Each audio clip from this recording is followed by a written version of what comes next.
Hello guys, this is your friend Naruto Nexus 2.0 and we are back with a new fanfic. Which is What If Naruto x Mikoto Uchiha x Konan, Part 1. And if you enjoy this fanfic then please press the like button and subscribe to my channel for more fanfic like this. And now let's start the fanfic. He felt drained, physically, spiritually, just everything actually. He felt the rush, being thrown somewhere at high speeds. Feeling the pulses of pain shoot up his body, the stinging and burning sensations appeared across multiple points on him. He knew he came to a stop. The seemingly simple task of opening his eyes to inspect his surroundings was a monumental objective. Naruto's eyes fluttered open, like timid agonizingly slow opening of doors. It was then when he realized that he was soaked to the bone. Rain had been pouring down on him. The obvious thing was that he had been laying down in the mud for hours, unless it was raining hell. Drained was what he felt. He lifted his head to inspect his body, but that act was too tiresome to attempt any more than a few seconds. He was content with simply staring at the bright gray sky, a few rays of golden light escaping through. He had been told that this jutsu was dangerous, too unpredictable. An attempt might mean his life. It was worth it, just for a small chance, no matter how pitiful it was. It was not like he had anything to return to. Killer Bee took that chance too. He must be in a similar state somewhere nearby. He felt only capable of simple non-demanding movements. Flinches of toes and fingers or brief second movement from his legs or arms. He never felt so exhausted in his life, feeling nothing came close to the fatigue he felt now. He heard the patter of rain land on his forehead, rest was out of the question. Yet, if he fell asleep would he die? It might be possible, yet he didn't care. He might drifted in and out of unconsciousness, but he would never fully know that. He felt a raging battle of wills begin to settle within him. To merely lie still and accept oblivion, or fight with nearly every last ounce of his strength. One of them seemed such a wonderful prospect. He continued to entertain the idea. All this thinking made him tired than ever. He was in a dream-like state, debating whether anything else was real. A single word formed continuously: act. Act. Kurama. Kurama. The only sound was the thunderous roars in the simmering skies above. The melancholic sky shifted. The overall grayness formed into a steel ceiling, tinted red for whatever reason. The yellow rays turned into the rusted pipes sprawling the sides of the walls. It took a moment to discern that he was inside the giant fox's seal. He was still laying in the water and even he felt tired inside. The giant gate was still open, that unspoken form of trust between them. He crawled toward the gate, until the dark within was vaguely illuminated for him. There he saw Kurama laid within, and even he knew that the proud Nine Tails himself was drained of chakra. Deep, loud breathing was heard, a state of sleep. Yet, when he called out there was no answer. He reached a hand out. Just a little chakra, enough for me to get somewhere. He wasn't sure if Kurama gifted it for him, or whether he took it. Yet, he felt himself absorbing the small source of chakra. A pleasant source pooled inside of him. His mind cleared slightly from the source of energy. He was cold, shivering from all the time spent in the gravel and rain. The sky seemed darker than before, his surroundings only partially lit. He was near a wall of rock, and observed a small crawl space where he might recover for the time being. He needed chakra, and weakly reflected upon absorbing natural energy. He decided against it however, feeling that the pitiful amount of chakra he had would be overwhelmed from the more powerful unstable source. He attempted to move his limbs, finding them more compliant than before. He was missing no limbs nor did he feel any different than before, other than the general heaviness. He could only ponder about the mystery about why he felt so empty. He should have regained some chakra by now, perhaps Kurama being out had something to do with it. Even his Uzumaki genes should have helped, if his mother seemed so certain of it. He tried to stand, but that was an impossibility. Come on, you've faced harder stuff before.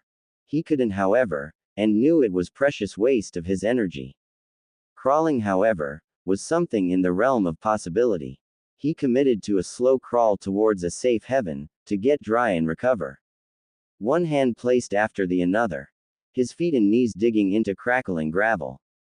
He was unconcerned about how much time had passed when he reached the small crawl space. Hardly large enough to cover him and the backpack he had.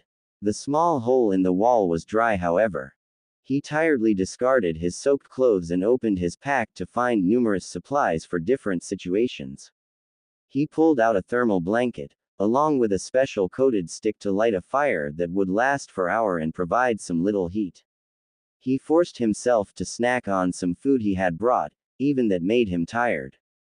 When he finished, he devoted himself to rest. Sometimes, he would awake in pitch black, where nothing could be seen, an all-consuming darkness. Only, the sounds of falling rain made him at ease, reassuring him that he hadn't passed on. There would be light out at times, and he would continue to eat whatever food he found to regain his strength. He wasn't certain if hours passed, or whether it was days. The only thing he could discern was that he slept a lot. Each time he awoke, he still felt that perpetual exhaustion. Much like the rain, which gave no indication of stopping.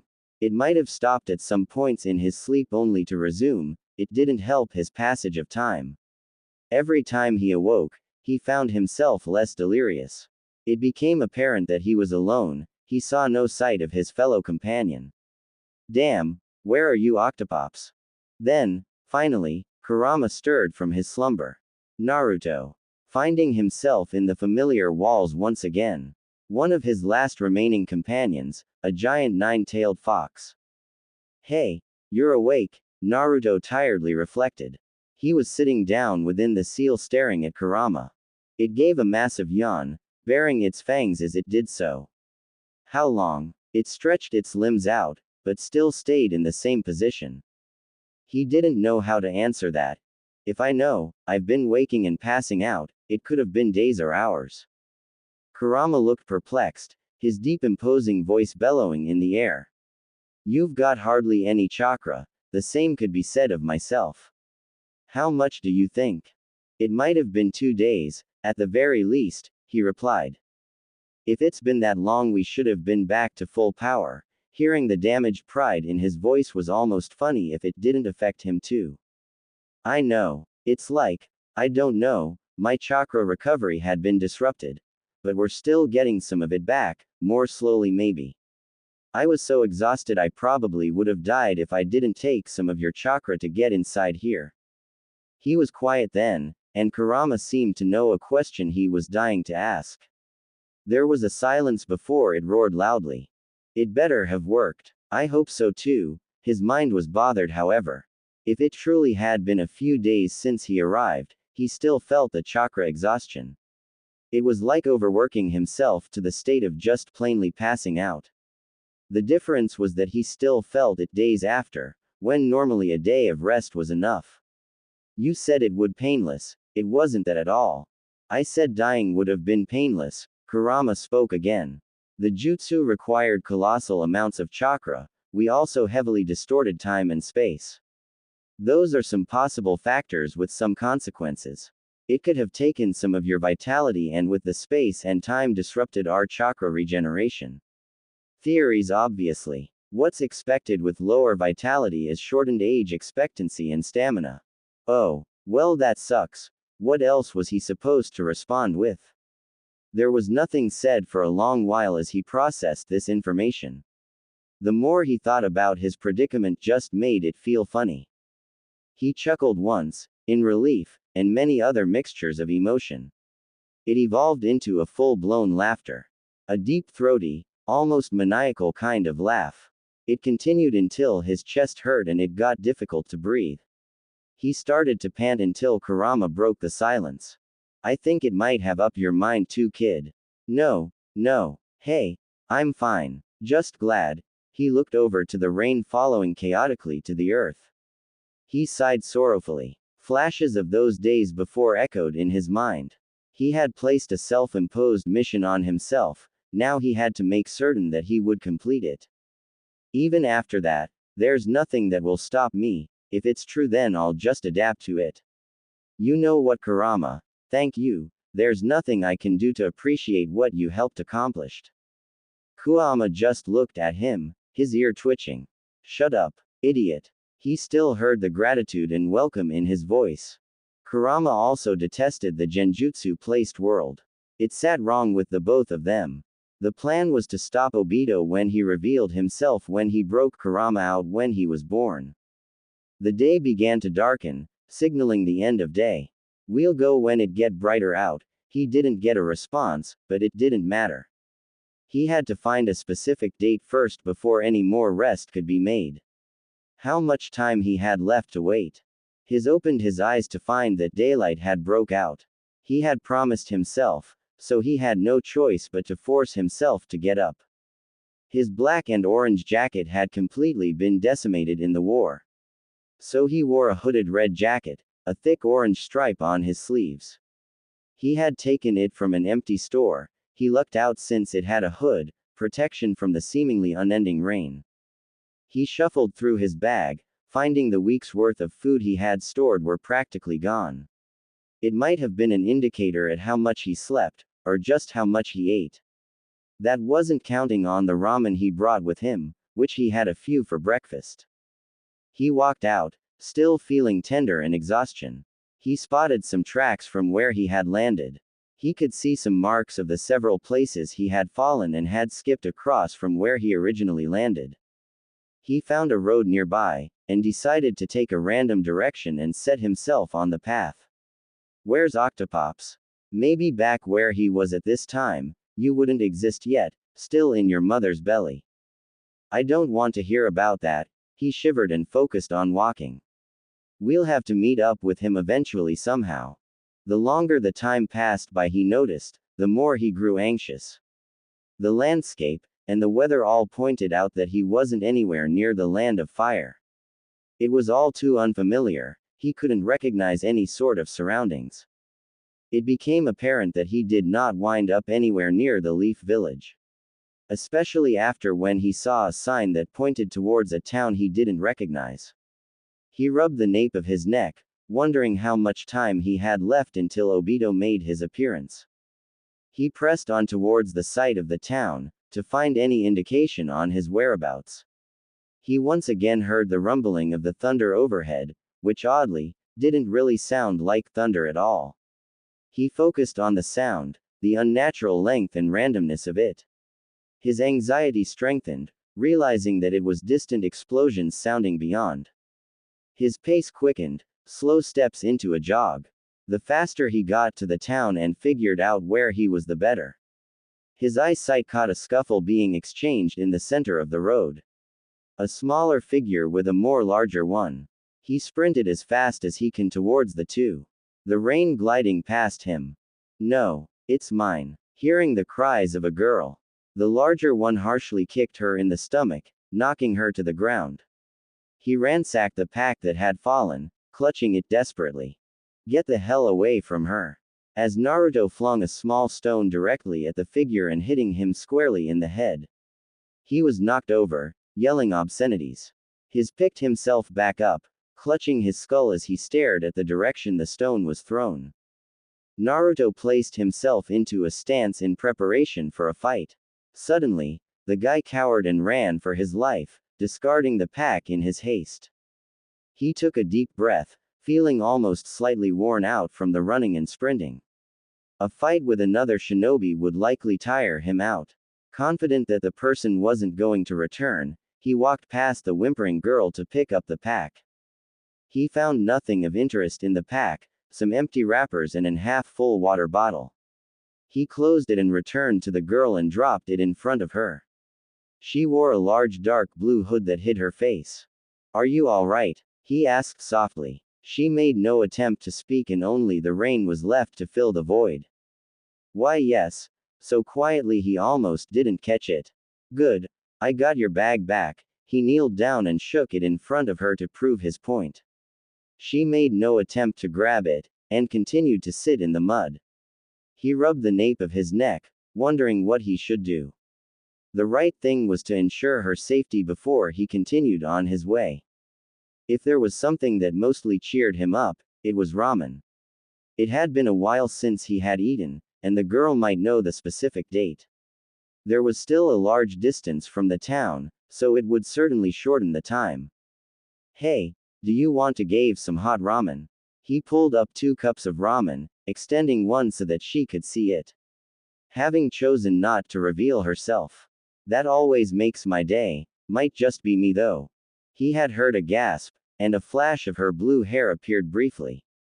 She reached out to grab it, only to hesitate. Are you sure? Hearing the anticipation and fear in her voice made him frown. Of course. Why wouldn't I? He asked incredulously still. Ramen was to be eaten with some hot water. Come on, let's get out of the rain and eat this. He inspected his surroundings and found the nearest tree large enough to shield them from the rain. It was close enough to the road.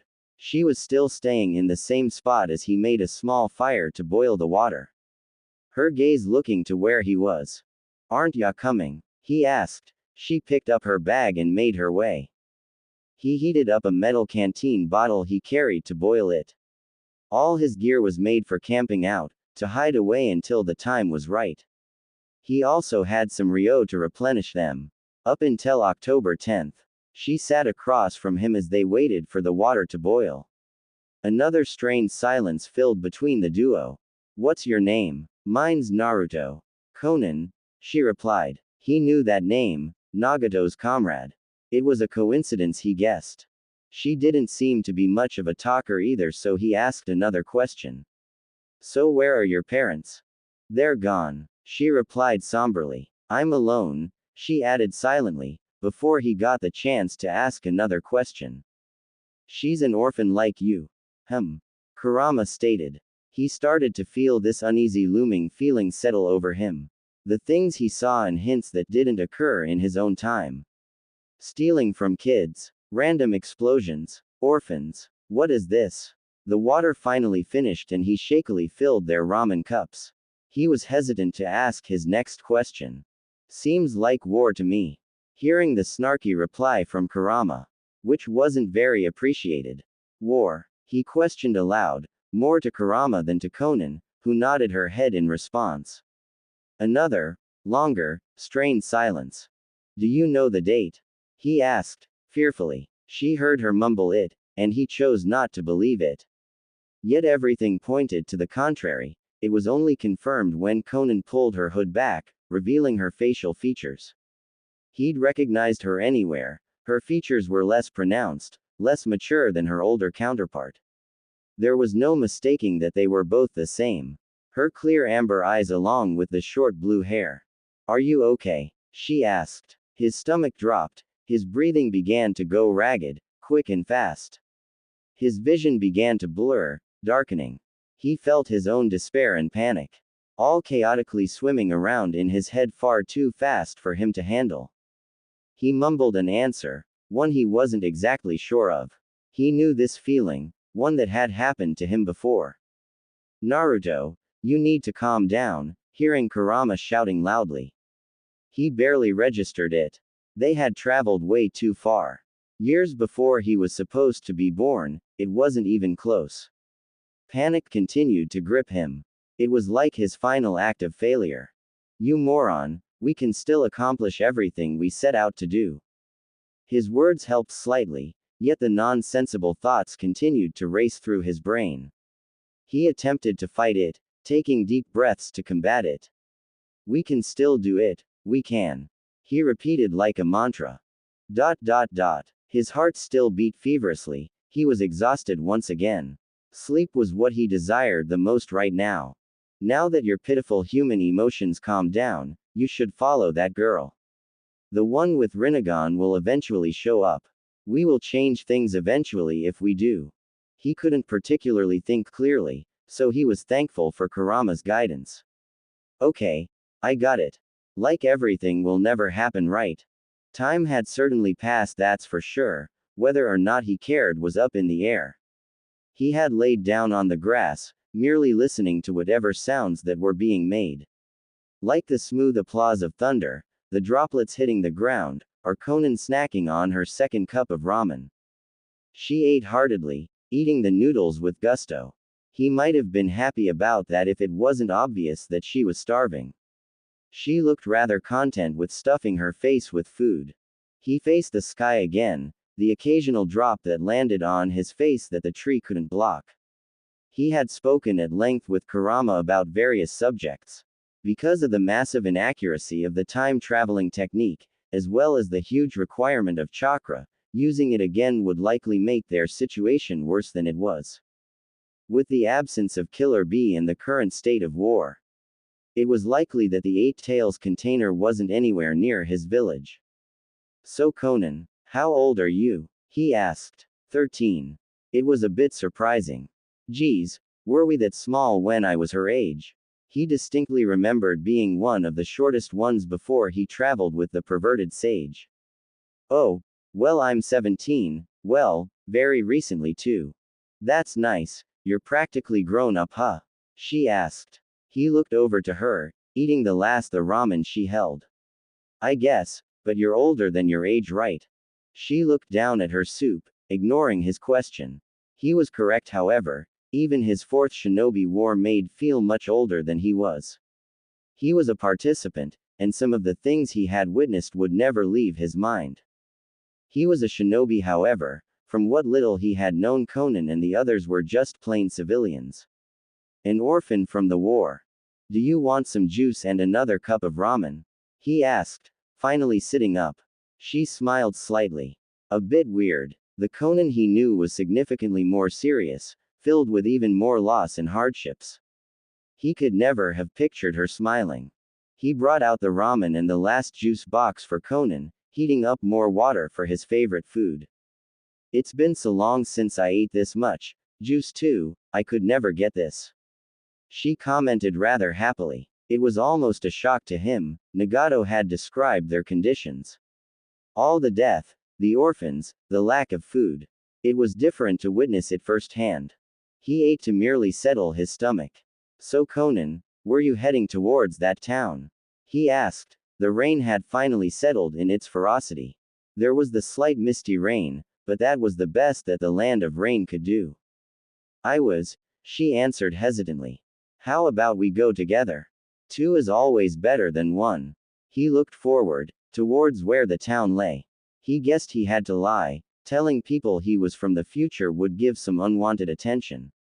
If anyone would have believed him. She looked perplexed at the question. We just met. Sure we did, we're both orphans. So we both already understand each other a bit. He looked around awkwardly. I mean, I have this dream I want to fulfill. It took a big back step, and I have a small idea on where to start. You see, I want the world to live in peace. I'll do whatever in my power to accomplish that ideal, but I really can't do it alone. So I'll need comrades, people I can trust and help me. You want to create peace. No fighting. She had an odd look in her face. Definitely, I'm no moron. Hopefully, he ignored Kurama's remark. Doing things on my own will be impossible. Why are you asking me? She asked. Well, to start, I have this good feeling about you. I think you'd be a really skilled kunoichi, not much of a feeling if he knew about it. He had heard of her skill by some who had seen her. She was also a part of the Akatsuki. So Konan, would you like to learn how to become a kunoichi, to fight and defend yourself? To join me in trying bring peace and understanding to this world? I'm thankful for what you did, really. I have nothing against you, it's just I'd much rather not trust every person I meet. Even though I just did accept your food. She looked like she was ashamed of herself. How desperation pushes you. Cautious, smart, probably more so than you, hearing Kurama comment. That's exactly what I mean, you're smart, it's how you survive. Hell, I got lucky I got someone to teach me how to fight. I'm extending the same courtesy the old man gave me. You want to teach me how to fight? She asked. Yeah, even if you don't want to help me find cooperation between everyone, that's okay too. You can go whenever you like. She was in deep thought. I know it's very silly to ask, but can you promise me that you'll stop all this fighting? That's my word, I can never allow myself to back out on it. I know you don't trust me just yet, but I sincerely hope we can be friends eventually. Friends always have each other's back, he said rather proudly. She stared for a long while. I guess. There always have to be some sort of trust, even in yourself to get something done right. Quote. He smiled. Well, then, how about we get going towards the town then? Naruto looked around as he walked through the town. The market had little number of people going through. The town was moderately sized, probably housing several thousand people. It seemed like AIM liked to compact their towns, as many buildings were several stories high. He looked into his bag, which he had filled with food along with Konan's. He pocketed the rest of his money into his own frog wallet. This money will last us a little while. He thought of the possibilities of how to obtain more food later on. Apparently no one was hiring or looking for help, as an orphan was kicked out of the store by a shopkeeper. The orphan had complained that it was the last place to try and make money. Other shops seemed to be closing, from lack of business or moving somewhere safer. He wanted to help, but Kurama had said to leave him be, since sooner or later they too would be in that position. They would have to steal when they ran out. He enjoyed a half of a popsicle, the other half he had given to Konan. It was a slightly expensive to even buy. I don't remember how sweets tasted like, she said rather happily. He looked around the town he was in, it was in pretty bad shape. The war hadn't reached here yet, but the numerous homeless, refugees and orphans was staggering when they had first entered. They seemed to have set up camp at the edge of town. It was much less so when they entered the market district. The Fourth War was much different than this. He cursed at his laziness over not paying attention at the academy. He only really paid attention to his father's exploits, which only happened in the Third Shinobi War. He recalled Nagato saying that the war was waged only for money and expanding territory, and that AIM was at the epicenter at the three warring nations. Some AIM shinobi passed by, looked fidgety and nervous as they looked around quickly. It made him anxious, knowing that he held the hidden leaf headband in his own pack. There was no way he was going to get rid of it, a precious gift from Iruka. Even if the original cloth was wrecked, the metal band had sentimental value. Okay, find Yahiko and Nagato and then the perverted sage, then. Well, he supposed he could cross that bridge when he got to that stage. He had also bought a small tent for Konan, stored within a ceiling scroll. He yawned. It was nearing dusk as the orange in this distance showed. He and Konan were nearly outside the town. He spotted many beggars and camping refugees along the outside walls of the village. He stopped, seeing the tree line in the distance. He stood directly outside the gates, and a feeling crawled up his spine. The sobbing of a toddler stopped, and all he heard was his own breathing. Konan questioned him, but he couldn't hear it. He saw several AIM shinobi standing guard over the refugees, suddenly casting glances towards the tree line.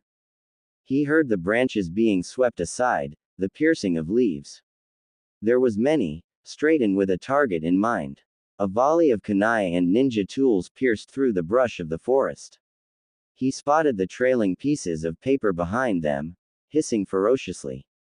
Shinobi leapt out from the trees and were already making their way. There was so many innocents around him, all about to be caught in between. He didn't have to think about it, he acted upon instinct, to protect them. He called upon his companion's chakra, and he felt the power swell within him. He extended his arms, a larger and further reaching limbs appeared, catching the thrown kunai. Remembering the smaller and untrained Konan, he turned to her, shouting to run. Her eyes wide open, she flinched from the violent explosions and he felt the vibrations course through his bones. Muted screams pierced the air, and the people began to flee for their lives. Running through the gate that was present, he saw Konan beginning to follow the crowd before he turned his attention to the trees. His shut off the connection to Kurama's chakra as a shinobi reached him. He ducked beneath an attempted slash. Naruto kicked him in the ribs and he flew back in the attacking force's ranks. 3 more replaced the one and engaged him. He went pale when he saw their headbands. The leaf symbol engraved on their steel plates. Defending himself, he swiftly and skillfully evaded a punch before delivering an elbow hit to his attacker's face. He tripped in another one with a sweeping kick. On his own knee, he captured a fist aimed for him, and he was quickly caught in a struggle. He broke free by kneeing him in the stomach. Before anything else could be done, he was launched away by a jet of water. Catching himself in the air, he rolled on the hard concrete road before he quickly used his momentum for a running start. He shook his dizziness away as sprinted away. He looked behind him, some leaf shinobi trying to intercept. The pitiful amount of guards were already overwhelmed, but more aimed shinobi came to help. His pursuers were stopped by the reinforcements. He sprinted, reaching a decent speed as he passed by panicked civilians trying to distance themselves over the inevitable battle over the town. Naruto desperately searched for Konan as he heard many explosions sound around him. Some leaf shinobi had already infiltrated, engaged in a battle and causing destruction around them. Her well-being was his priority. He felt the blood flow quickly in his veins as adrenaline coursed through him. He already saw several people laying motionless on the streets, explosions echoing, destroying his surroundings, rubble falling from above as they struck several innocents. He saw the leaping forms of shinobi jumping over the roofs of buildings. The wail of an alarm blasted through speakers hung around the streets, adding to the chaos. He shielded his face as an explosion sent debris firing across the street. Children and villagers alike screamed in terror as they ran away from the conflict, only to meet more ninja clashing with one another. He heard a roar, crackling and crumbling as he noticed a building began to lean vicariously. The crowd began to disperse near the leaning frame of concrete. Several people stumbled and fell. The building shadowing over them as it tumbled. He raced ahead, creating shadow clones to rescue them. He hastily grabbed one of the people that fell. He held on to an old man as he barely escaped the mighty crash. It caused a tempest of dust and he could barely see as he raced out of it. Naruto set the old man on his feet and felt the memories of his shadow clones enter. The others were safe and he didn't bother waiting for the thanks from the elderly man before trying once more to look for Konan. Racing by several streets, before he finally spotted her. She was picking herself off the ground and someone her height beckoned to her by an alleyway. He quickly came and picked her up.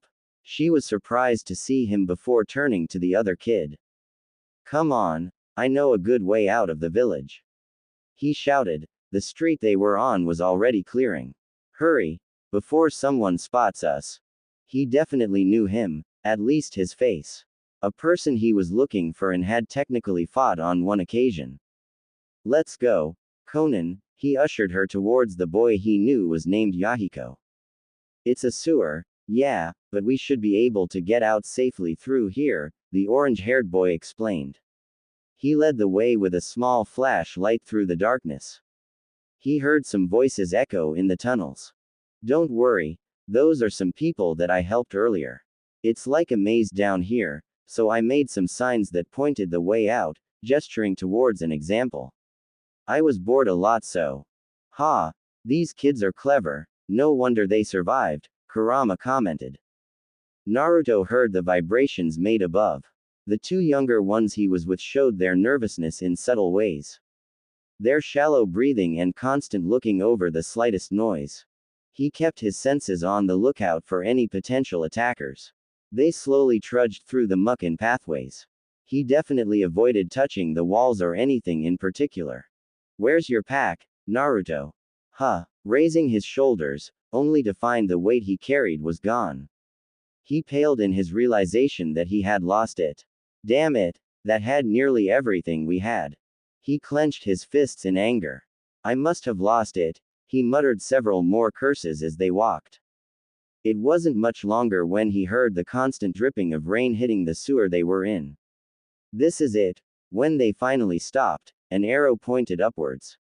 A ladder was beside it, leading to the gray sky above. He jumped up, landing outside and inspected his surroundings. Just a grassy field with several pairs of footprints leading towards who knows where. There was the distinct lack of sound from the direction of the town. The obvious was that the fighting had reached its conclusion. Hearing the clinking of the ladder being used as he waited above, he helped Konan from out of the tube, along with Yahiko himself. "Thanks," he said, still clutching his hands. He smiled and shook his hand in greeting. Name's Yahiko. He was shorter, around Konan's age, wearing a large gray overcoat to protect him from the elements. He had a backpack that he carried. "Naruto," he replied, shaking his hand too. "Let's get the hell away from here before we do anything else, right?" He nodded, and Yahiko led the way to the nearest road. Naruto roused himself from sleep. He looked over the sleeping forms of both Yahiko and Konan. It was weird being in the presence some of the upcoming founders of the Akatsuki. Another founder still out in AIM somewhere. Didn't think I would meet the two of them in the same day. Now if only I had my pack. There was no fire, as they wanted to keep a low profile. They hadn't talked much since they left the sewer. Shock, fear and exhaustion had run its course through the two kids. He rested for a bit, but intended on waking after. He crawled out from the cave he was in, stretching his muscles when he did.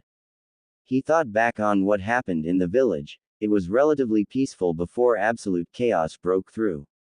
It was horrible. The numerous innocent bystanders that were struck down. He recalled the moments when Neji was killed right before his eyes, along with other shinobi killed by the wood-style attack from the 10 Tails. It was an entirely different experience to see the deaths of powerless civilians against ninja. They were harmless. He looked over to his fellow orphans that lay asleep. This is what they grew up in, the middle of war. It unsettled him to see his fellow village shinobi take the lives of innocents. Either mistakenly or intentionally. He took a deep breath. It was probably premature to think that something was wrong with his chakra. Hoping that it would at least normalize in a couple of days. If only he knew how long since he arrived in this time.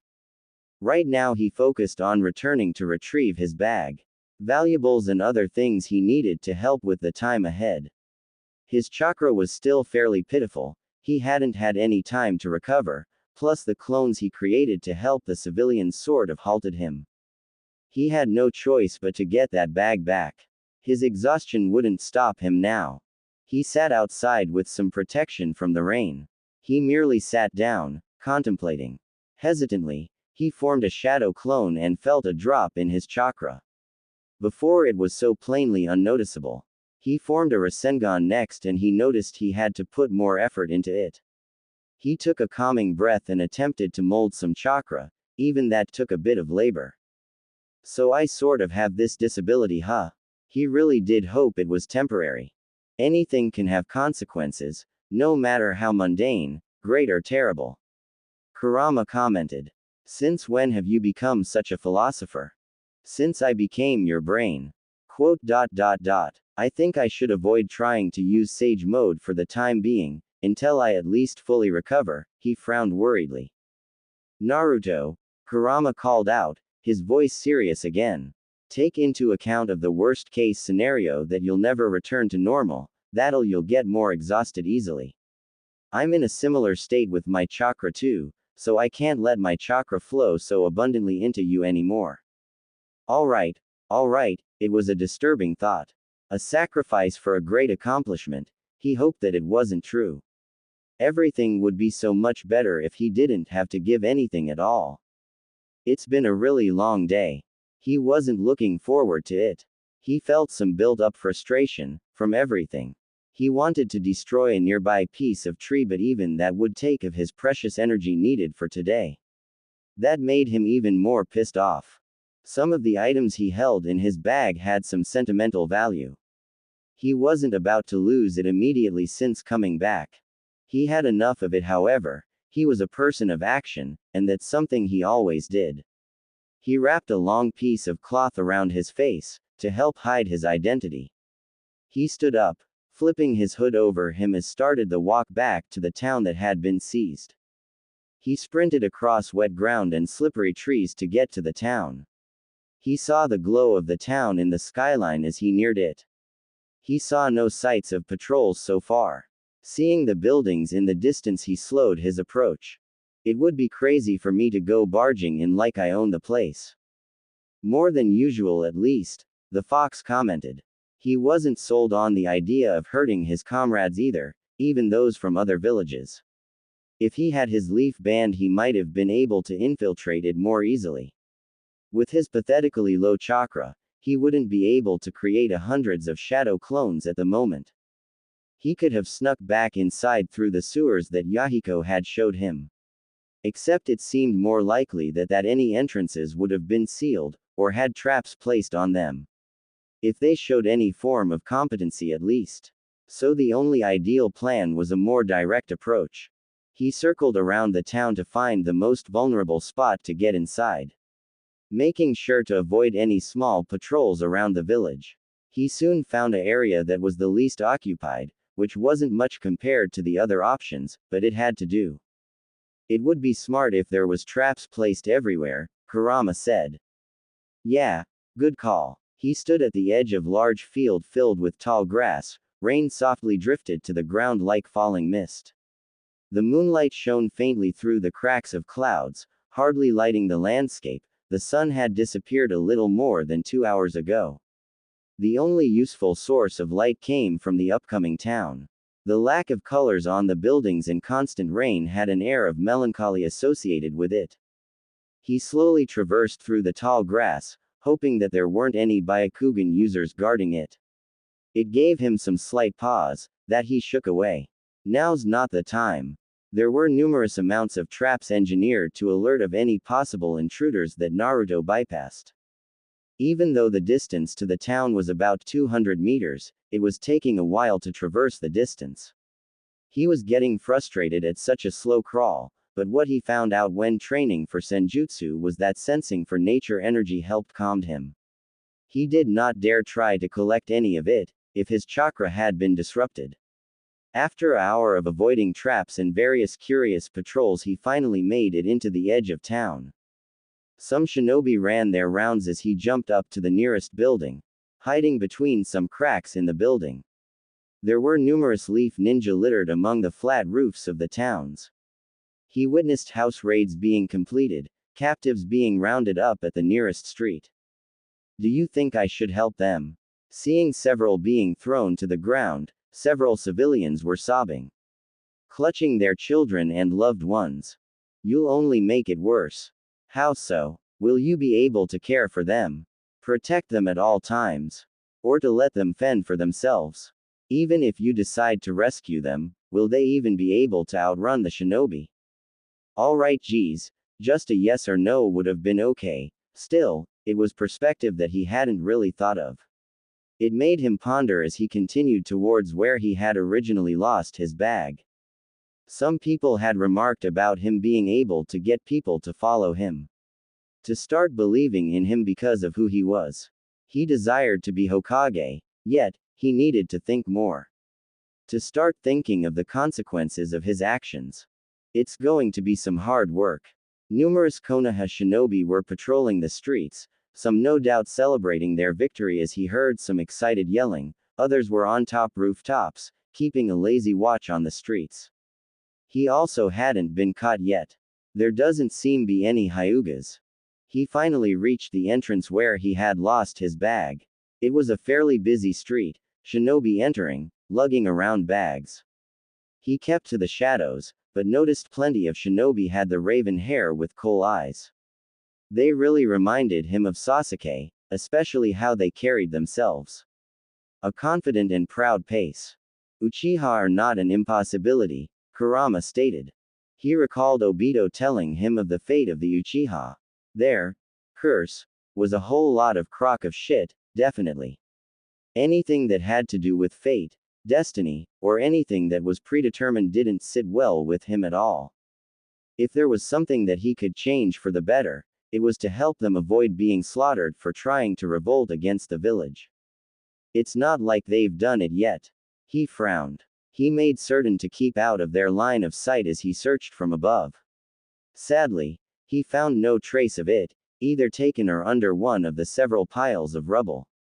Maybe they've taken it somewhere. Noticed my headband inside. They must have a lost and found tent or something. A populated area might hold one. He closely followed a group, until they reached a large encampment. An area devoid of any buildings. He recalled the area as a farmer's market where he had stopped to buy some food. There were plenty of tents. He estimated that it at least housed 200 shinobi. That's a lot of people I don't want to hurt. Too badly at least. The grounds were busy, a mess of people setting up their own tents and walking around. He saw several buildings that surrounded the site, shinobi entering and leaving. It should be in one of those. The problem was that there was too many people going about to sneak in. The plenty of guards above the buildings would also spot him. Shadow clones for a distraction then. He created several shadow clones to duplicate themselves outside of town. He waited for a whole half hour before he felt some memories mix in with his. At least 30 solid clones to create a distraction, starting in 2 minutes. He moved out of the side of building he was on, quickly and quietly traversing to the top. A Chunin guard was overlooking, mostly keeping watch over the other flat roofs. He silently crept up behind him, recalling some of the training Jiraiya have taught him. He reached for his neck, and he began to desperately struggle. The Chunin tried to shout for help, but only strained gasps escaped. It was only a few moments later when he went limp. He should be out for a few minutes. He checked his breathing, finding it stable.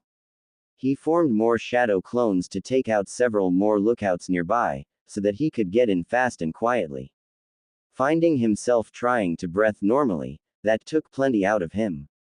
He heard the muted booms in the distance, the light of the flares near the entrance of the village. Excitement grew down below. Shinobi exited from out of their tents. Jonin shouted orders to their subordinates. The courtyard quickly grew chaotic as the mass of ninja made their way towards the commotion.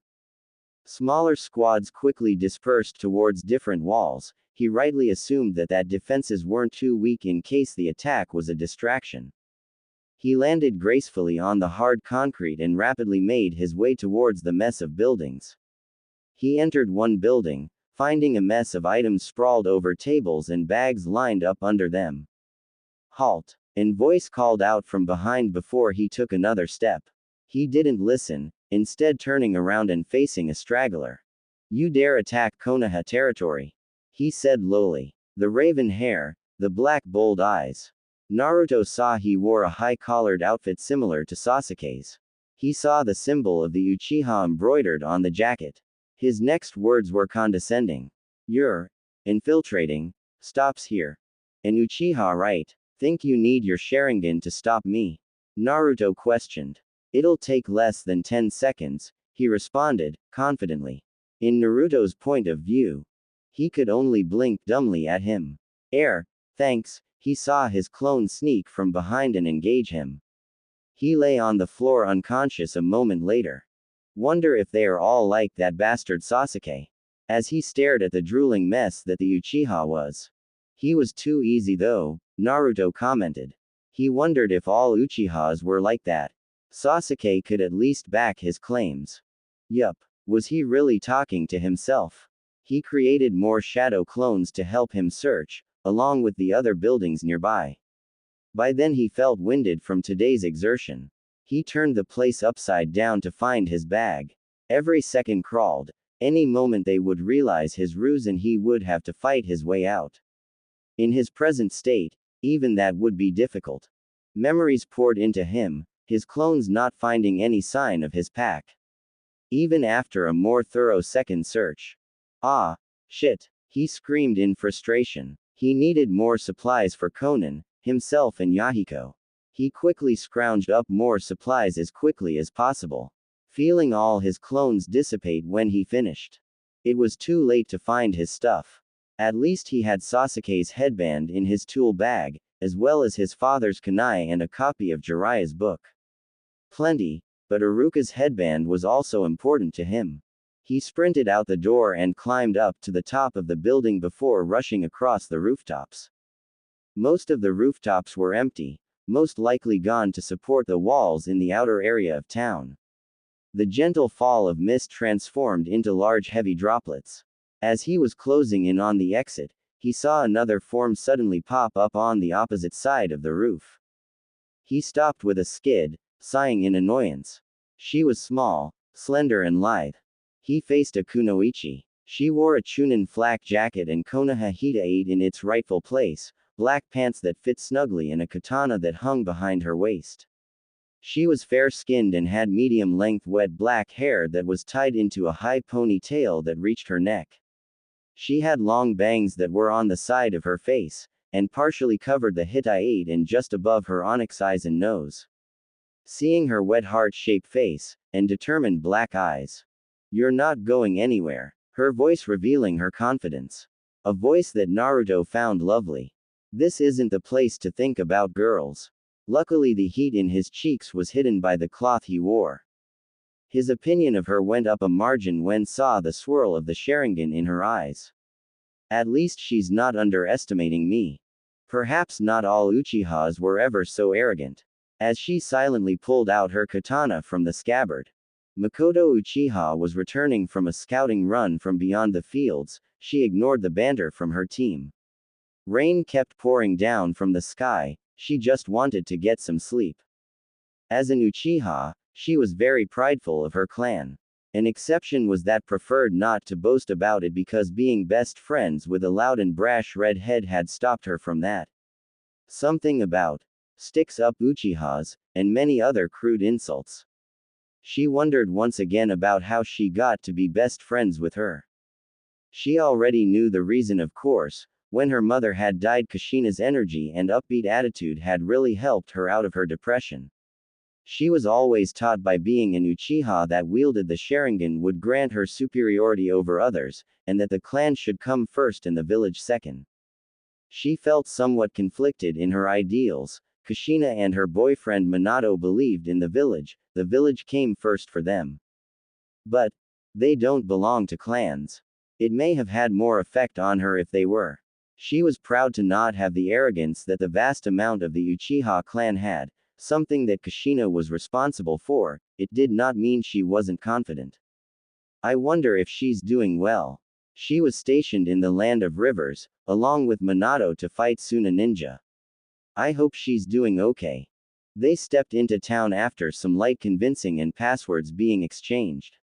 She was thankful their run had come to a close, only for it to be broken by the sound of an alarm and flares lighting up across from town. That's from the east entrance. Her Jonin captain claimed. Uchiha, inform HQ of the status of the northern sector. Okay, she replied, before they all jumped towards the commotion being caused. Already a counter-attack. She quickly traversed a nearby building to the top. She was probably more skilled than the other two Chunin she was with, but she wasn't very well liked by him. Nonetheless, she had a command to follow, and the faster she completed it, the faster she could help defend. She couldn't but muse whether his distaste for her stemmed from her eyes or from the general attitude from her clan. The rain seemed to have picked up the pace, making her damp hair even more soaked than the gentle mist-like rain. She disregarded it and continued on her way, eager to meet any resistance from the possible attack. She moved past the center buildings, taking a slight detour to avoid wasting time on the larger buildings. She saw movement up to her left. He's heading away from the attack, and isn't wearing the standard attire. She moved to intercept him, moving faster than him. Stopping in front of him on a wide but small roof, he quickly joined her soon after. She scrutinized him, and quickly reasoned that he was infiltrating or had hid in the town since he wore nothing identifying of Konoha shinobi. It was almost uplifting to see some color in a gloomy setting of gray and drab colors. He wore a red jacket with thick orange stripes on either side of his arm along with orange pants that didn't mix well with the gray texture of building. Seemingly fond of the color orange if its frequency was of any indication. She saw the blonde hair that hung over his serious and annoyed cerulean eyes. Immediately, an image of Minato conjured up in her mind. She wiped her thoughts away and was prepared to kill him, activating her bloodline limit. She couldn't see any outward reaction. Because of her clan's infamy, most shinobi were generally intimidated. This guy, she felt uneasy from his lack of reaction. Not even a flinch. Her eyes caught no subtle movement, like he was made of stone. She saw the muscles under her eyes raise. Is he smiling? She held her ground, trying air her confidence. His eyes showed eagerness but no form of hostility. Annoyance was still present, that only angered her. No games, huh? At least you're not like the other one I ran into. Oh, don't worry, that guy is completely fine, no one's in danger as far as I know. She attempted to cast a genjutsu, it worked. Only for it to fail immediately. What? How did he catch it so quickly and with no hand signs? She could obviously see the amusement in his eyes. Genjutsu won't work on me, sadly. They hadn't moved an inch but Mikoto could feel her palms getting clammy. He completely believes in himself. His body language was one thing, but his fiery eyes were another. He held no doubts in himself and held an aura of clear confidence. Mikoto could believe that he had the skills to back him up. She took a deep breath to calm herself. I guess genjutsu is out of the question. His eyes watched her closely, scrutinizing every movement. I'd like to hang out some more, but you know, I'm a bit tired from today. Like, I don't think you can understand it. Plus the whole lot of angry shinobi in a few short minutes, he said lightly. It was clear that he was waiting for her to act first, so she would gladly humor him. I'm an Uchiha, she said to him. Although more to herself to help calm her nerves. We're one of the elites of the Hidden Leaf, raising her katana at him. Everything has a weakness. Sending chakra to her feet, she quickly crossed the distance between them. She brought her sword in downward diagonal slash, which he quick blocked with his kunai he held with his left hand. Undeterred, Mikoto kept pressure on her blade and used her flexibility to try and land a left kick to his head, which he quickly blocked with his right forearm. She quickly retreated only to dive back in to deliver more strikes. Her Sharingan captured his precise and experienced movements. She heard the clings of metal scrapping against metal as he redirected or blocked her strikes. It's like he's playing with me. As he hadn't even retaliated. She jumped away and sheathed her katana. I'm no master at kenjutsu yet. Once she landed, she quickly closed the distance once more. She threw punches which would only get deflected, but she noticed she had the advantage as she put him in a defensive state. Except she could not land any solid hits, even with the help of her Sharingan. He started to retaliate, throwing hard punches that she blocked. She was sure that it would leave bruises in the morning. Taking inspiration for Kushina in their spars, she threw a left hook, which he blocked with his left hand. She was able to get a firm hold on his wrist. She punched with her right fist, and predicting his movements with her Sharingan, watched as he went to block her fist while she went for a kick to his ribs. She put his foot force and her kick landed, although the only reaction was a grunt as he reacted with a kick of his own. She retreated before he could land it. I won't be able to win with taijutsu either. His attacks were punishing. Whenever she blocked an attack, it made her numb. In their brief scuffle, she was only able to land one solid hit, and it didn't even seem to have winded him at all. He could have done the same to me. Why didn't he grab me? Grabbing a few shuriken in her pouch, she threw it at him. She jumped back and still in mid-air she completed a few hand signs. She inhaled only to exhale her clan's signature jutsu. A violent fireball that covered the expanse of the roof. With the small distance, the large fireball quickly approached him. There's no way for him to escape. The bright flame would no doubt alert anyone nearby. Just in case, she quickly placed her right hand on the hilt of her blade in a reverse grip. Once it dissipated, she noticed a hole in the roof. What's up? She heard behind her, almost playfully. She had already twirled around, quick drawing her sword to slice him. She heard a loud slap. Even with a quick draw, he held her blade between his palms, despite how much force she attempted to put through it. It didn't budge. He heaved a weighty sigh. That's good enough. I'd enjoy a little spar, but I'm bit too tired of all this, perhaps some other time. He said, not one that conveyed a condescending tone. Even she struggled to end his life, or to wound him. It was then some of her fellow shinobi came. First, a blinding light flashed before her eyes quickly adjusted.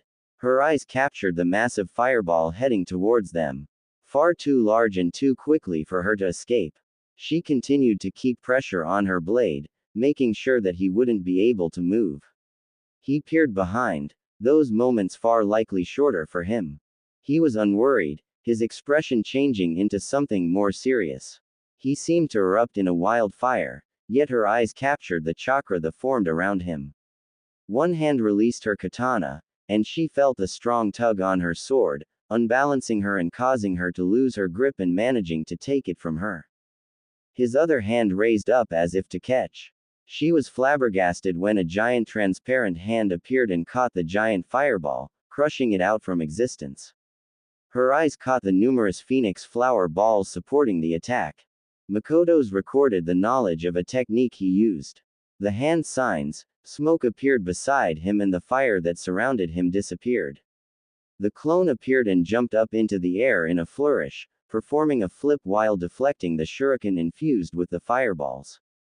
The clone was solid, but didn't try to engage any longer and raced through them. The real one disengaged, descending down into streets below, losing sight of him. Down there, she shouted. Two listened and gave chase while the other two chased the clone before she could protest.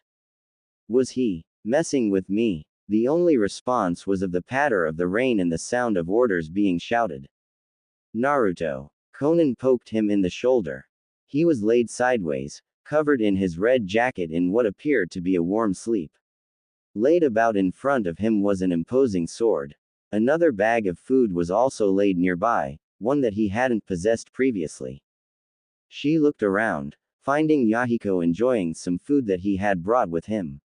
He had offered to give some despite that he had little of it.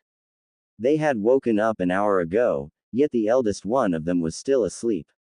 Even the cracking thunder that shook the ground beneath them didn't cause him to stir. Naruto. She spoke again, poking him in the shoulder. She kept up in her persistence until he finally reacted to her actions. He mumbled incoherently, so another poke. Until he finally, tiredly, opened a single eye. It didn't focus on her until a moment later. Woo. His voice thick with sleep. You're finally awake. He frowned, not amused. She didn't quite know him yet. If his dreams really were genuine or not, she was given food. Plenty of it too. He was very friendly, not suspiciously so.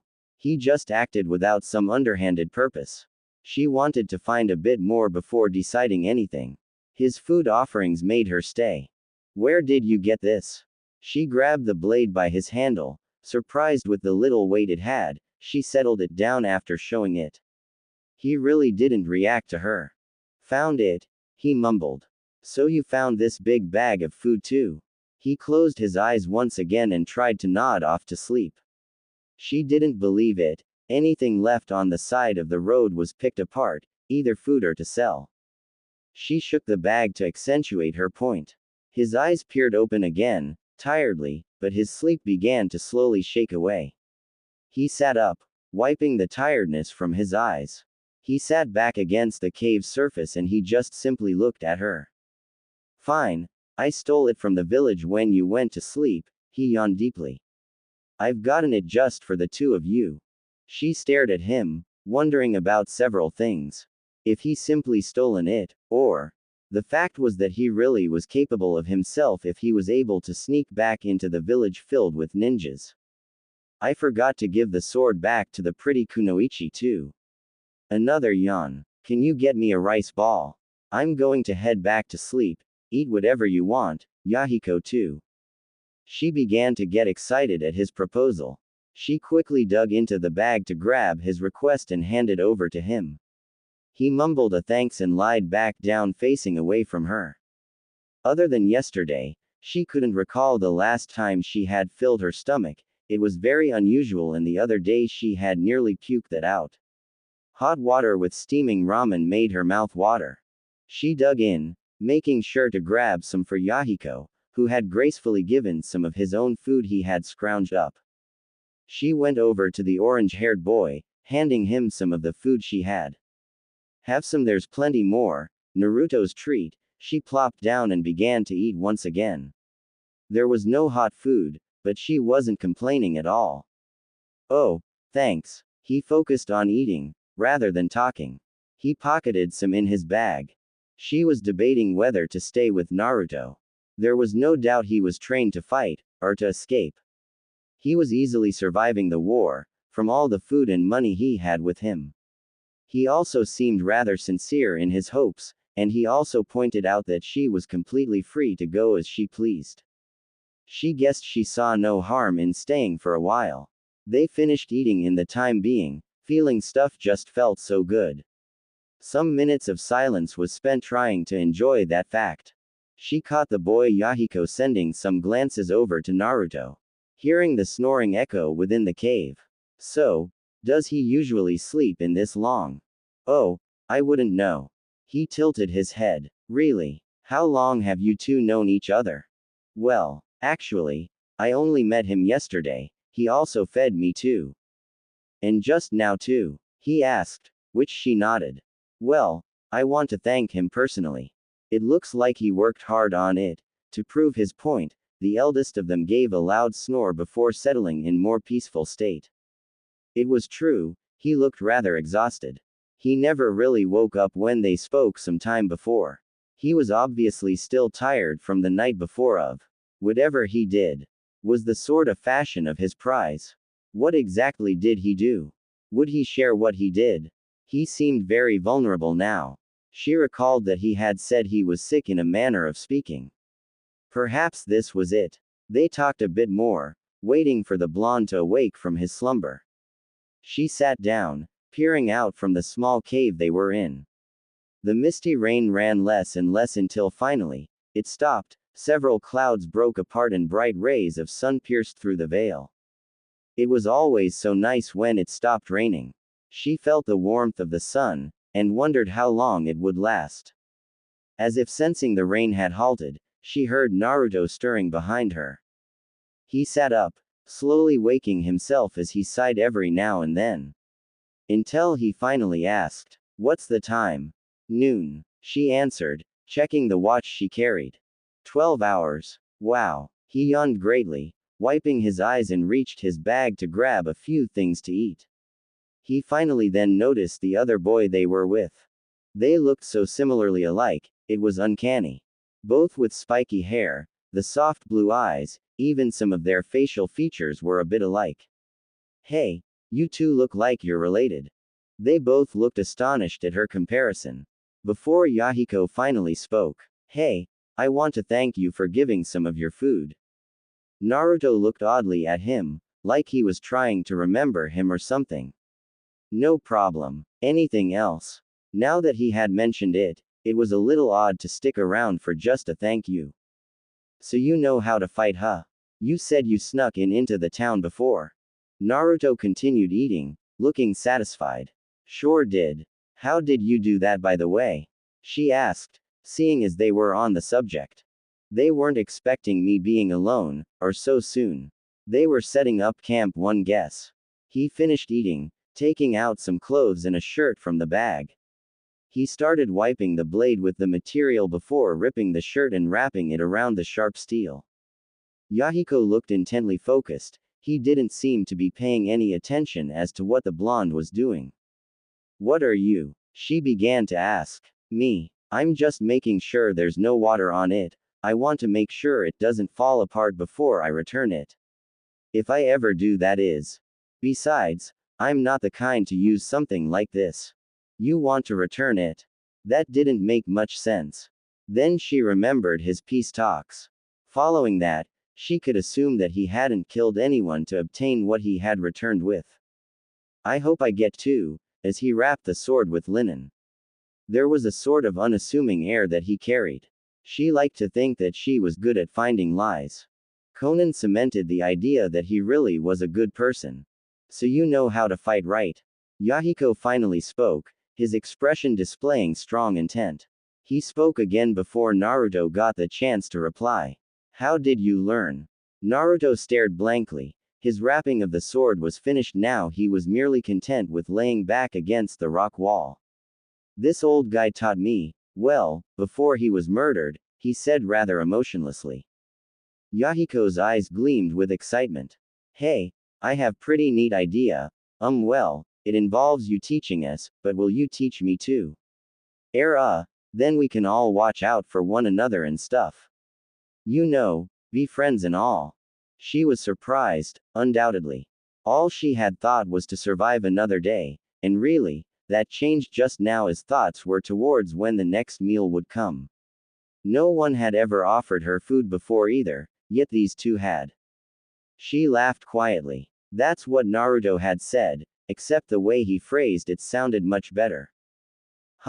Caught off guard, turning over to Naruto, who bore a smile. You had the same idea too. Yeah, I don't think we're the first ones either. Naruto crawled out from within, reaching the outside.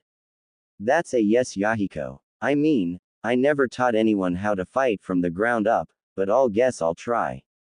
If I can't, we'll certainly find someone who definitely can. It doesn't matter. We stick together, we'll do all right, Yahiko replied.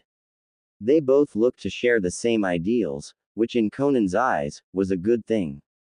She decided then that since Yahiko trusted him so quickly, she would do the same. I want to join too. Naruto's eyes widened, and he smiled. Great, we're one step closer. Mikoto lay in her sleep bag, a simple staying at the ceiling of her tent. The constant dripping that she heard above. It was a small, hardly large enough to support her and the supplies she brought.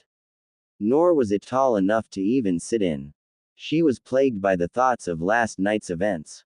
The guy she had fought with, who had held back and outpaced the likes of the son of the Uchiha chief. Still, Fugaku was a bit of for firing a fireball in her direction. He had replied that he hadn't seen her, that she was reluctant to believe. He gave a rather sincere apology that she accepted. She had a feeling that if she wasn't an Uchiha she wouldn't get an apology at all. She wished they would drop the succeed the mission at any cost mentality many Konoha shinobi adapted, which was one the Uchiha clan followed, along with the difference being, clan first. Destroying the enemy was the primary mission, to win the war. She was glad that Minato and Kushina followed the comrade first. Everyone was getting tired of this war, but no one knew when it would end. Someone named Shimura had apparently started this thing to spiral out of control. Mission success rate had gone up, with the added effect of more fatalities. Which was something she wasn't eager to join the list of that. Mostly, her thoughts were interrupted by the blue-eyed blonde she had fought. He was extremely capable if their bout was of any indication. He had replied that he was tired, and all the breathing he did showed that. He had leapt away and somehow knew that shuriken were within the small flames. He was familiar with the Uchiha. Her genjutsu was rendered useless. He had immediately located it and disrupted it far too quickly to be of use. He was also responsible for the panic that was caused, seeing as he outwitted the son of the chief with the aid of shadow clones. Who was that guy? She asked herself. She shivered at what she was told this morning. No sign of infiltrators that were found, no POWs that had escaped, and none of the civilians that were left behind knew anything. The only hint was that he searched the building where they had assigned possible lost valuable items. The entire town had been on lockdown alert, no one leaving or entering until a possible cause was found. No one saw him enter and he had completely rendered a dozen of Chunin, and even some Jonin unconscious. All were stationed around the lost and found building. It sounded impossible that he had done it completely unnoticed. All were completely unharmed, save for a little bruising. He could have killed so many single-handedly. Me as well. He made this entire company look like fools. She heard the kicking at the flaps of her tent. Mikoto. What is it? Can I ask your help for something? Mikoto noisily climbed out of her tent. She stood up to see Akira, older but still fairly small with the same height as her. She was fairly plain looking with short blonde hair that reached her shoulders. She wore a chunin vest with dark blue pants. She was part of the squad she was assigned to. An acquaintance to Mikoto to say the least. What for? She asked. Help find my bag at that. A lost items thingy or whatever, she explained. Mikoto was sorely tempted to turn her down. Except one of Kushina's last words were, find some damn friends, and Akira was only one of the only people who would approach her other than her fellow Uchiha. Mikoto knew many of the Uchiha clan, but she didn't want to associate with many of them because of their arrogance. Sure, lead the way. I need to find my blade anyway. She hoped that the blonde discarded her katana and didn't steal it. Thanks, she happily replied. They walked together towards a set of buildings. She really hoped that he hadn't stolen it. So did you hear that one guy knocked out our sentries yesterday?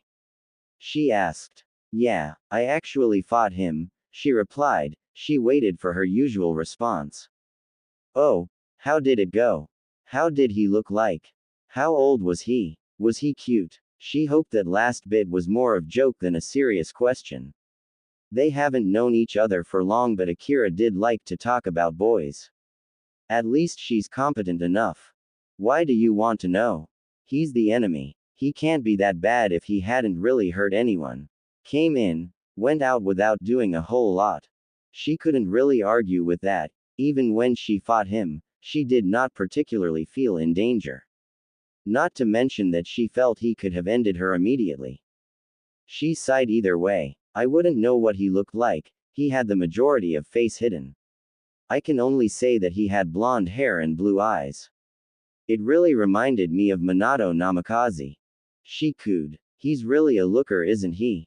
She had to agree. That didn't mean she would ever verbally acknowledge it. There was talks about how he was an prodigy, so he was well known within the village. He had become a Jonin early on, a testament to his skill. She wasn't one, yet. They passed through the sights in town quickly, finding the building of the lost items. They entered. She had overheard that this was where the perpetrator had been seen, and also subdued an Uchiha. So what's your bag look like?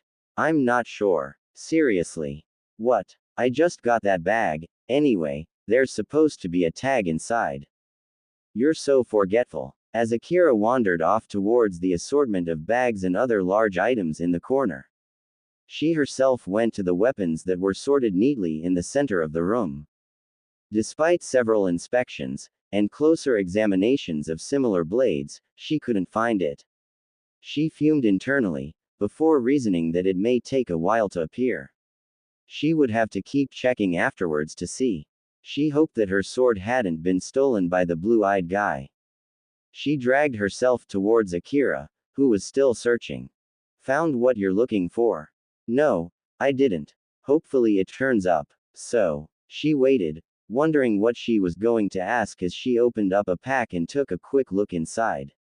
Setting it aside when it wasn't her friend's. Given thought about your future? Akira voiced. Your meaning? Meaning, I would like to have a family one day, she replied. Oh, I haven't really given it much thought. I mean, you're 17, right?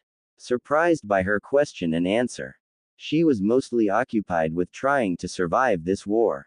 Heroics can wait, it was what the majority of her clan was focused on.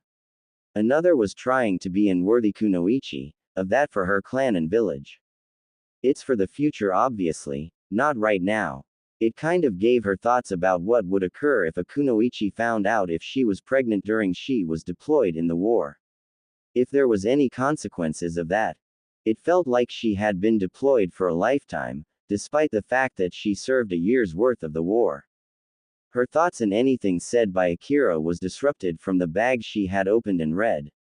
There, inscribed on the tag inside was, Uzumaki. She blankly looked at it, making sure she wasn't hallucinating such a thing.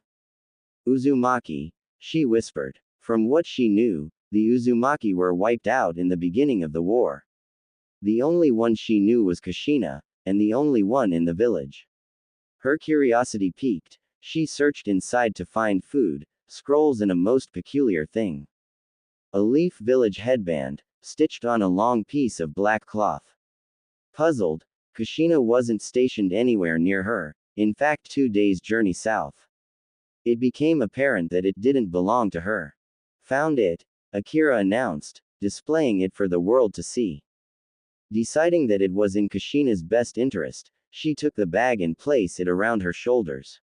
It likely didn't belong to anyone in her battalion. Konan walked alongside the 2 people she had met. She had never had some companionship before. She notably felt safer, but she didn't survive for so long without being wary. She looked at Naruto, who looked very contemplative, but occasionally would glance somewhere at brief periods. Perhaps it was something that she hadn't heard. He had said he was shinobi trained. The eternal like rain fell gently. She thought it most often fell harshly. It was a nice change of pace, like it was sign of a lull. There was some other refugees, but they kept to themselves on the other side of the road they walked on. Naruto. What is it? He asked, looking at her under the hood he wore. Is it okay if I ask you something? She saw Yahiko take a small glance. No doubt he would hear whatever there was to say because of how close they walking. Go ahead. I mean, friends ask each other things, right? And know each other, so ask what you want. There was plenty of things that she wanted to ask, but it felt rude to ask so many at the same time. Well, this dream of yours, how do you think we'll accomplish it? She couldn't quite understand how they would get it done. Naruto gave a friendly smile. Well, through what my godfather would say, he desired that peace to be achieved through mutual understanding, no violence, and to resolve our hate for each other. That sounds pretty simple, Yahiko replied. I want to stop this war. I do too, but I think it sounds pretty hard. Yahiko continued to talk, more fiercely. We share the same thing then. That's why I want to train. Hey, then that means we're partners then. Naruto seemed kind of happy about that. Except there's a catch, you can't give up, no matter what. That's what it means to be a shinobi. Having comrades beside you, supporting you, there's not a lot that you can't do together. Yahiko looked up at the gray sky, his voice low. No more fighting, just peace. You won't have to worry about anything ever again. It sounded surreal. To her at the moment, seeing the hungry looks of refugees she passed, it sounded impossible. It was only something to dream about, but the way they believed in it. It looked like it can be done. She vowed to herself that it would be her dream as well. They had walked a snail's pace to what he was used to. The only thing that made him feel better was that the land of rain wasn't quite as large as his home country. What would have been a day's run, if uninterrupted, would be a week's journey. That was only accounting for the length of the country. They were only heading towards a town. He watched over the sleeping forms of Yahiko and Konan, under their shelter. If it can ever be described at that, which was only a slope of a cliff that hid them from the overhead rain. If a wind picked an unfavorable direction, they would awake drenched.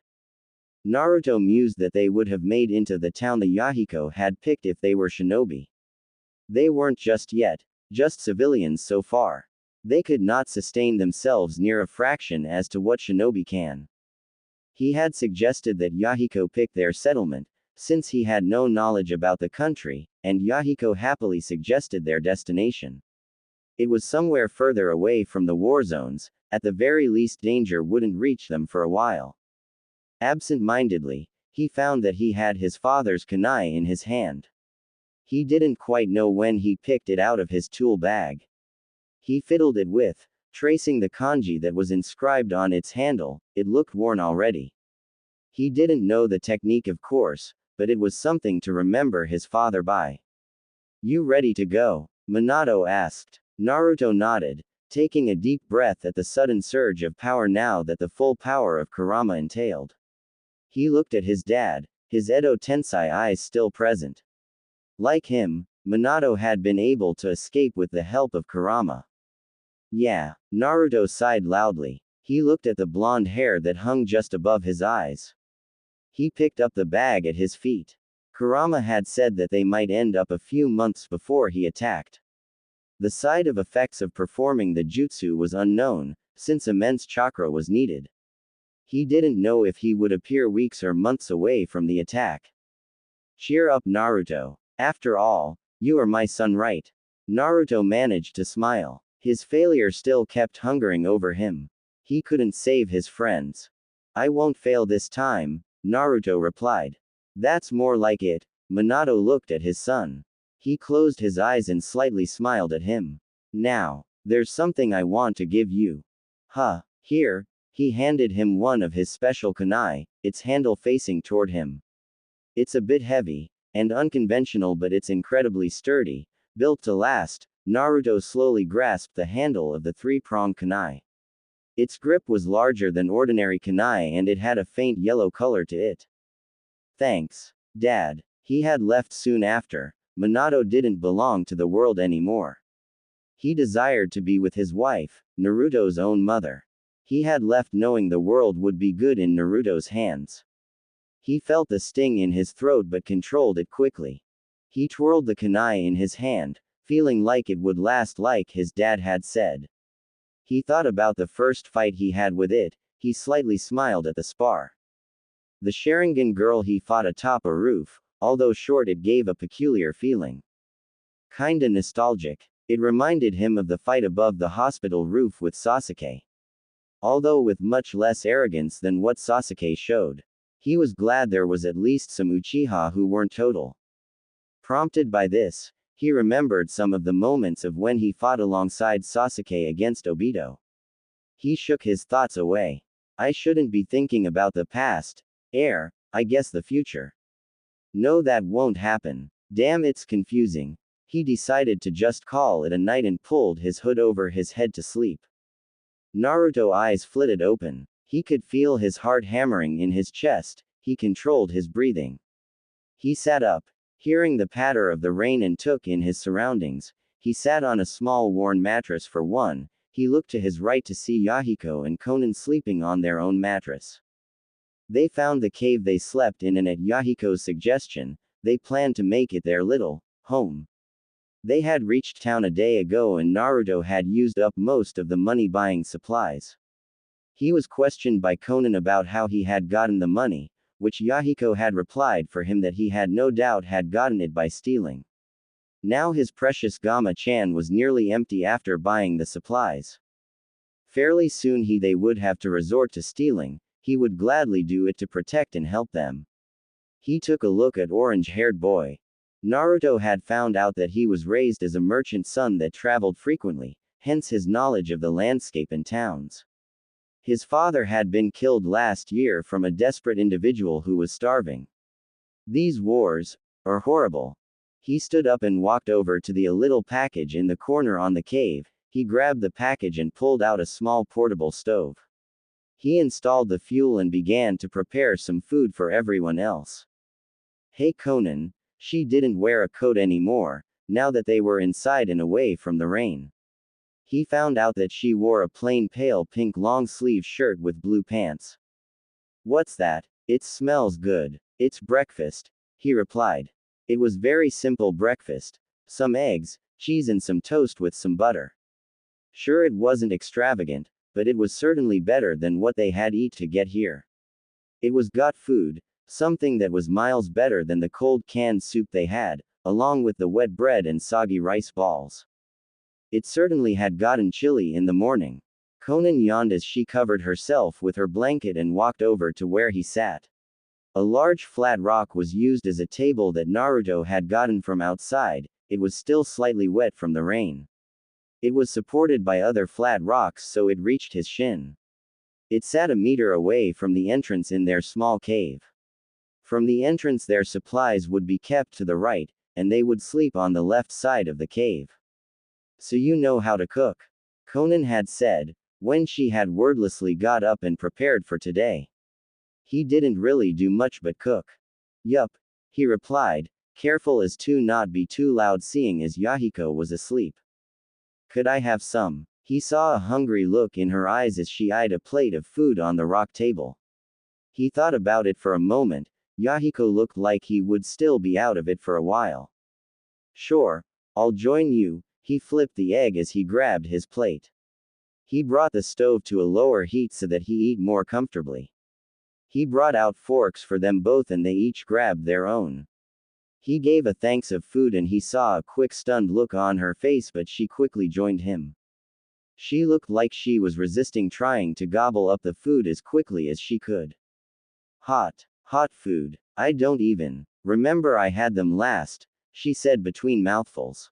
She ate more quickly than he was doing at the moment. Other than the ramen, he said, although that involved just hot water, a different kind of meal. Glad you like it, it's going to be like that for a while, he smiled. They ate in silence for a bit, the only sounds were from the rain, forks lightly scraping on plastic plates and along with Yahiko's loud snoring. Can you teach me how to cook? She asked determinedly. Naruto looked up at her and he quickly wiped off the surprise on his face. She was never taught by her parents, and she never had the chance to teach herself. Of course. He nodded. In fact, I'll show you right now. Huh. He ushered her to join him. Right now? Yeah. Come on. Konan quickly stood up and went around the table, and sat herself right beside him. With a spatula he quickly took a slightly burnt egg from the small pan and placed it on a spare plate. He left the heat where it was, since it was her first time trying to cook. So, what do we do? She asked. Well, put some butter on the pan with this kunai. He let her handle his father's kunai. That's too much. Yup, that's okay. She put the butter on the pan and it started to melt. What does the butter really do? As she eyed the melting butter curiously. Well, it doesn't make the food stick to the pan and it can make food taste better. She nodded in understanding and the butter started to sizzle. He handed her an egg. Here, make it crack on the pan. How? Like this, he mentioned with his hands an imaginary egg, on the edge of the pan. And then when it cracks, you split the egg with your fingers. Right, I'll try. She shakily brought the egg over the edge of the pan and brought it down, with too much force. The shell broke and the yolk came spilling out on stove, she gasped. Hey, don't worry about it, just try again, he tried to reassure her. He tried to hand her another egg, which was met with another shake of her head. We need to save our food, don't we? She asked hesitantly. Then how are you supposed to learn how to cook, huh? He asked curiously. About that, I'm pretty much out of money, but we can always steal. I don't know, I guess. Listen, I messed up a lot when I learned how to cook, you'll get better, promise. Okay, if you say so. She took the egg once more. Here's a easier way, break the shell over the pan with the kunai.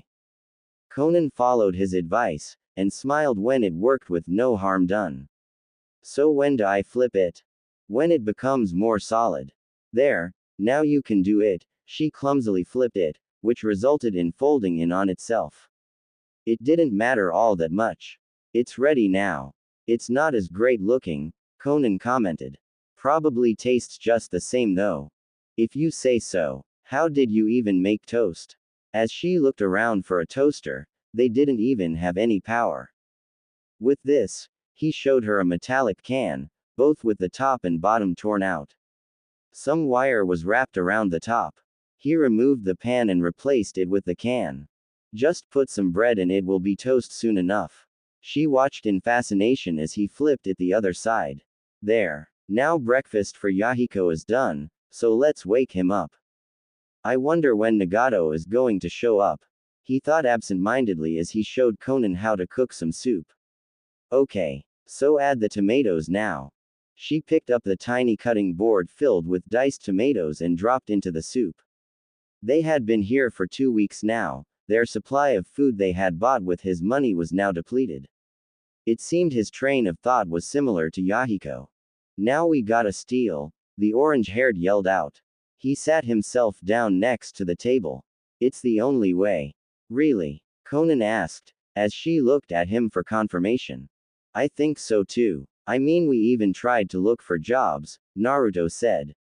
He knew it was inevitable. Along with Yahiko, they tried to at least find something. I mean, if we're going to be strong shinobi, We gotta eat right, you know. He heard some deep amused laughter from the being within him. That's pretty funny coming from you, Naruto. You ate ramen all your life. You can't lie, you pretty much ate solely ramen. Kurama chuckled some more. He felt embarrassed by that fact. It was true, however, even while with Jiraiya he hardly went a day with the stuff. Now you're thinking, Yahiko said, dragging him back to reality and not in the sewer whenever he talked to Kurama. Hardly any time had passed at all. This war had taken everything from us, it's only right that we take some of it back, right? So is that soup ready? I think so. Konan gave a questioning look to Naruto. Pretty much, as he checked the soup himself. A small comfortable silence overcame the three orphans. They sat and listened to the rain and most importantly, the hot soup. So Naruto, he mentioned for him to continue. Don't mean to pry or anything, but about your past. Where do you come from? Yahiko asked. At the request of Kurama, he had to make a backstory for himself. I guess I'm sort of like you. I traveled with some old guy, Naruto said. Both of the orphans listened intently. I guess you call him my godfather since he knew my dad since before he, they nodded in understanding. They were shinobi, right? He nodded. See this kunai? He pulled out of the unique kunai he was given before. This one belonged to my dad, it's special to me. Yahiko leaned in to get a closer look as well as Konan. Before Yahiko decided to interject jokingly. And you used it as a butter knife. Naruto couldn't help but laugh. It's kind of disrespectful if you ask me, the orange-haired boy continued, nodding to himself at his wisdom. Yeah, whatever, here's your bowl, he replied, settling the other one for Konan and himself. They ate quietly for the time being, taking in the quiet. Yahiko was the first to finish. He didn't get up, however, instead on looking determinedly at him. Naruto, do you think you can teach us now? He blinked at them. Shinobi training. Yes. Naruto rubbed his neck. Well, to be honest, it's all really simple for me. It comes entirely natural for me, since it's been so long ago since I first started. When did you start? I was first being taught when I was 6 years old. I was pretty good too, made top marks and all. Really? Top marks in what? At least what my master said in comparison in his class, he said he was top student too.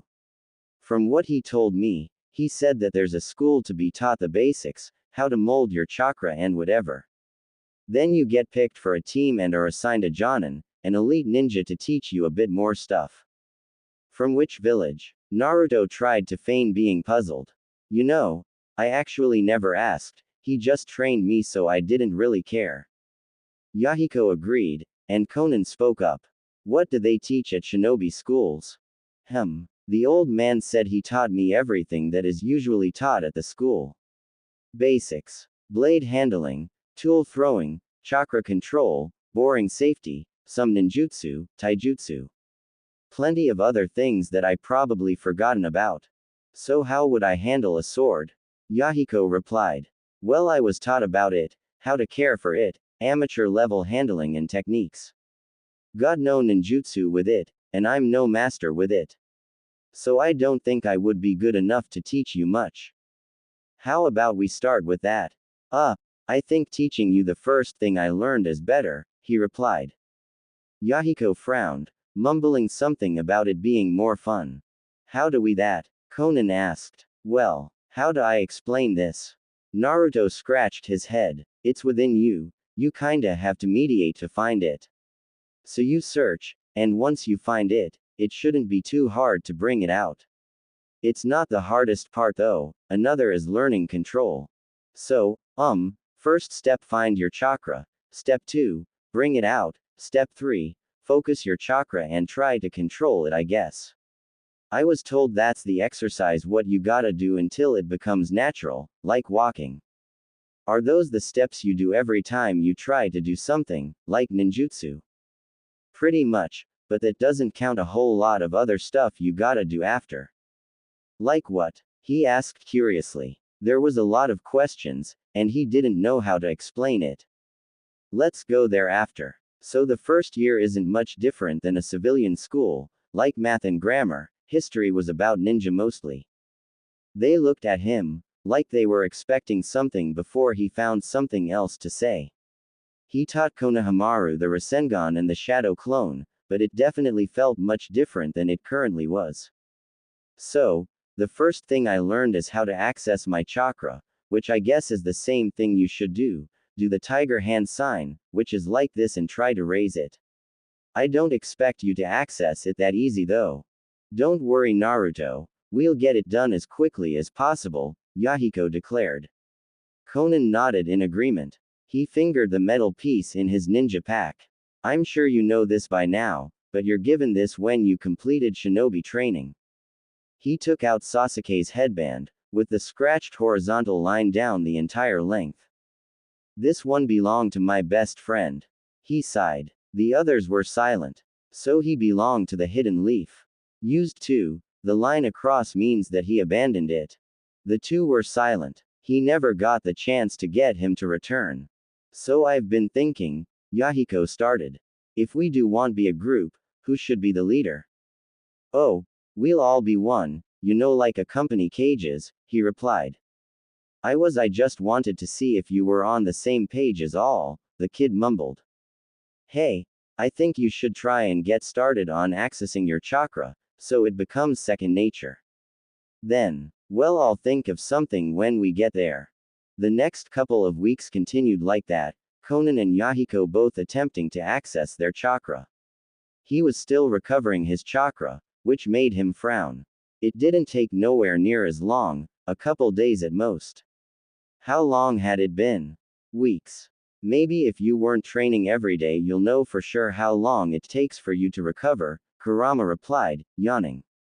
I can't help it, I can't really afford to stay rusty in a time like this. Sure, as long as you don't push yourself too hard. Yeah, he retorted. The thing was that he didn't really know what to do. He made sure not to use too much chakra when training. So when he returned from anything physical, he would just stand around, or lay down all day. Often he tried making a one-handed Rasengan, he was able to make one without the help of Kurama or a shadow clone. Except he still needed both hands. There was a lot of downtime, waiting for whenever Nagato should. If he would at all. He wasn't even sure if they were in the location where they would meet Nagato. He was able to steal some rubber balls, some of which was laying around in the cave. Yahiko was playing with one right now, as he laid on his bed and throwing it into the air. He wanted to create a one-handed Rasengan, that was thing that he had always worked on nearly every off day. Just a suggestion, maybe you can try sealing. Kurama stated. I've been thinking that since you seemingly can't sustain quite as long anymore, you might want to try that. It'll give some utility. Sealing ninjutsu, I don't even know a whole of it. Kurama didn't seem to bother replying, perhaps bored with his conversation already. Still it gave him so thought, maybe when his master appeared he could learn. He knew that only some needed hand signs, some with deep concentration, some can be done with only loose amount, others needed to be written. Several techniques required near flawless precision. Some seals needed a long prep time, while others short. Some needed to be done with ink infused with chakra, while others could be done afterwards. The few that required rituals. There was probably too many for him to list. It was all confusing, one that gave him headache. He guessed, however, that he could brush up on his skills with writing, it would get his mind off from just sitting around all day. So he had decided to try and learn sealing ninjutsu. At least at one point. Naruto, what are you doing? He saw Konan looked at him curiously as he sat trying to write. Just practicing my writing, it's for seals. Not to mention that he decided to draw the diagrams of different hand seals. Needless to say his drawing skills really weren't all that much to look at. So he had scrapped the incoherent mess of scribbles before redrawing it, and redrawing it. There was bag of trashed paper at his feet, with both sides drawn with his practice. He thought he was a much better artist than this. Oh, okay, Think I can borrow some paper? Go ahead, as he focused on his sloppy writing skills. He definitely needed to work on that, at the very least no crooked lines and curves. The sun had already set, with only a battery-powered lantern lighting it up inside. Yahiko was already asleep, tired from accessing his chakra. They had completed doing that, so he had them stressing their chakra repeatedly. He had compared it to muscles, keep stressing it to build more strength. It most often led to them calling it a night early. He heard the numerous paper folding that Konan did as he practicing putting down lines. Right now, his thoughts were centered around where Killer Bee might be. Perhaps he was somewhere in the warring nations or back at the hidden cloud. Wherever it was, they would likely meet each other at some point. It wasn't like the nations were friendly again. You know, you and Yahiko are plenty alike. Drawing him away to Konan sitting opposite of him. Really? How? He asked. His eye twitched as he messed up a line on the paper. You two look alike, and agree with the same things. Although, he's not that great of a talker. He blinked. Huh. He was most likely agree with whatever Yahiko would say, simply because he wanted to Nagato to come. He looked quizzically at her, but she didn't elaborate. Instead, she slid a origami of a crane to him. I wanted to thank you, for being a friend. With all the thoughts on seals, he wondered if all her paper was a product of seals, or maybe it was more like those puppets. That's pretty cool. There was no way in hell he could ever figure out stuff like that.